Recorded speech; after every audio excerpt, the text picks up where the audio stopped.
परभणी येथे न्यायालयीन कोठडीमध्ये आंदोलक सोमनाथ सूर्यवंशी या तरुणाचा मृत्यू झाल्याची घटना घडली होती। या घटनेच्या निषेधार्थ महाराष्ट्र बंदची हाक देण्यात आली होती। या अनुषंगाने कुरुंदवाड शहरात कडकडीत बंद पाळण्यात आलाय।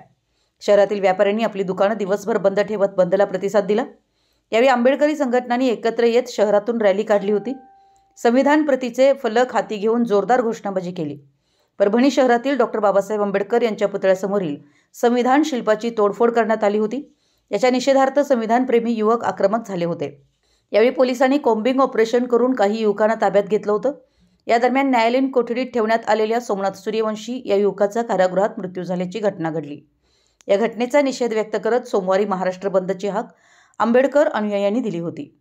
त्यामुळे कुरुंदवाड येथील आंबेडकरी संघटनांची तसेच सर्वपक्षीयांनी कुरुंदवाड बंदची हाक दिली आणि या बंदला कुरुंदवाड शहरातील व्यापाऱ्यांनी उत्स्फूर्त प्रतिसाद देत संपूर्ण दिवसभर आपली दुकानं बंद ठेवली होती।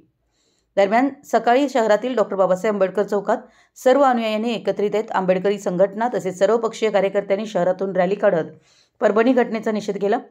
या रॅलीत आंबेडकरी अनुयायांनी हातात संविधानाचे फलक घेत पोलीस प्रशासनाविरोधात जोरदार घोषणाबाजी केली। परभणी येथील संविधान विटंबना घटनेच्या मागील सूत्रधाराचा शोध घेऊन पोलिसांच्या कॉम्बिंग ऑपरेशनची न्यायालयीन चौकशी करण्यात यावी, यासह प्रकरणातील दोषींवर कडक कारवाई करत खुनाचा गुन्हा दाखल करावा, यासह अन्य मागण्यांचं निवेदन विविध संघटनेच्या वतीनं कुरुंदवाड पोलिसांना देण्यात आलं। यावेळी पोलिसांकडून शहरात कडक बंदोबस्त ठेवण्यात आला होता। मराठी एस न्यूजसाठी कुरुंदवाडहून संदीप अडसूळ।